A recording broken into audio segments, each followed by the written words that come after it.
están, bueno, para esta clase de dibujo vamos a utilizar los conceptos que veníamos trabajando en los trabajos anteriores, en los dibujos anteriores, y los vamos a hacer cada vez más complejos de forma evolutiva, ¿no? Cada vez vamos a ir sumando más conceptos y vamos a hacerlo más complejo.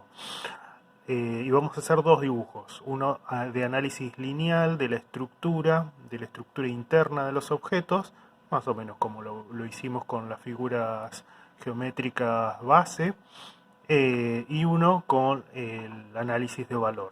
Entonces lo primero que van a hacer va a ser armarse un modelo con objetos de diferente tamaño, de diferente volumen, y que sean de una contextura que tengan como base los elementos que estábamos usando en la clase anterior, digo los objetos geométricos.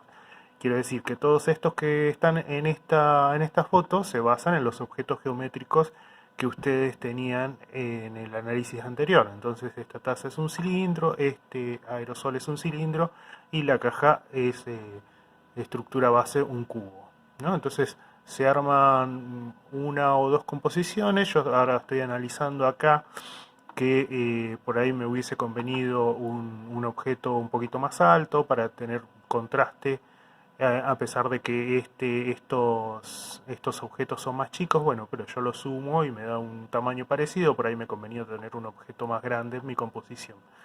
Y bueno, y esto fíjense que para análisis de valor, por ahí el que tenga una etiqueta muy grande o que sea muy compleja tampoco ayuda porque no es tan claro el contraste o el pasaje o el análisis de valor que nosotros hagamos. Y fíjense, bueno, también visto de este lado la caja, fíjense que yo veo nada más que dos planos, así que por ahí si yo tuviese que sacar fotografías, yo creo que esta por ahí no sería con la que yo me quedaría. Yo en realidad saqué varias fotos, saqué unas 10 fotos, pero dejé 3. Esta fíjense que tiene un, un encuadre un poco más amplio.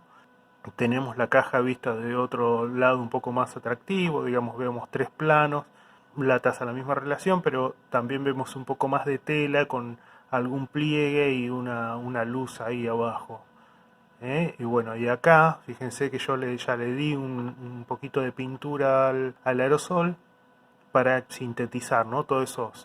Esas etiquetas y esos comerciales que tenía, y se ve un poco mejor qué pasa con la luz y la sombra.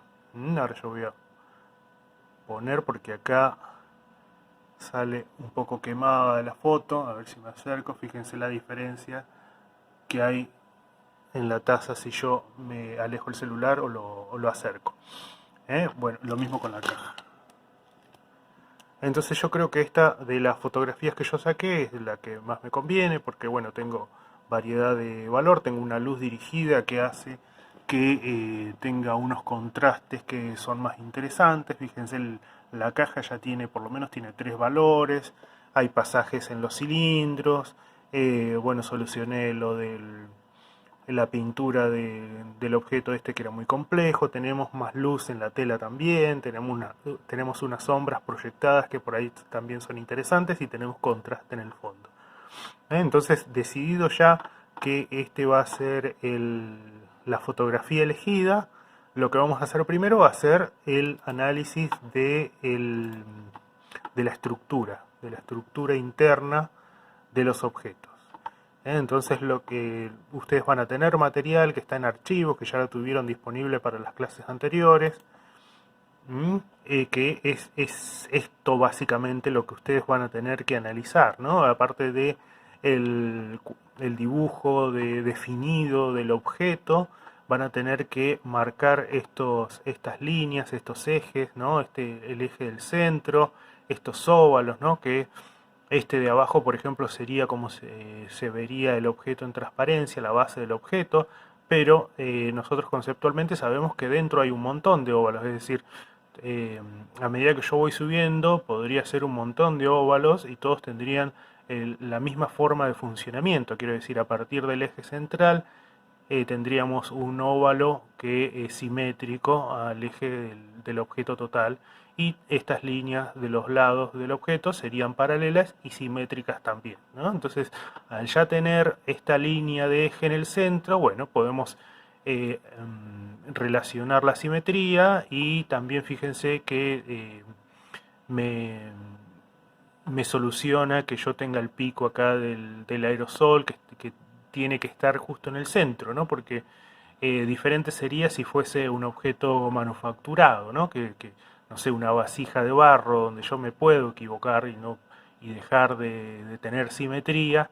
No obstante, estos objetos, como son salidos de una máquina, digamos, tienen una simetría exacta, con que yo necesito dibujar estos ejes para guiarme y para controlar que la simetría del objeto eh, sea como tiene que ser, ¿no? Entonces, eh, todas estas líneas, no importa si se pasan, de hecho, no es necesario borrarlas, ¿no? Cuando nosotros eh, en el segundo dibujo vamos a hacer un dibujo de valor, pero también van a empezar por la estructura interna y cuando apliquen el valor no es necesario borrar esto, puede quedar por detrás, no hay ningún problema, porque lo que buscamos nosotros no es que copiar exactamente lo que tenemos en el dibujo tal cual, es decir, con la misma luz, como si fuese la copia de una fotografía y nada más, ¿no? Sino que nosotros estamos aspirando a hacer una composición. Entonces cabe la posibilidad de que haya diferencias y nosotros podemos tomar decisiones en consecuencia de la fotografía y hacer diferencias, porque por ahí nos conviene un valor que no está en la fotografía, pero nosotros entendemos que le hace mejor al trabajo que, por ejemplo, o haya un poquito más de contraste o un poquito menos de contraste. Entonces nosotros podemos ir controlando esas decisiones y haciendo diferencia con la fotografía. Bueno, entonces, estas líneas las van a hacer en el dibujo de análisis lineal, que solamente va a ser lineal sin valor, y después van a hacer otro análisis donde los objetos van a tener su estructura interna, pero además van a agregar el valor.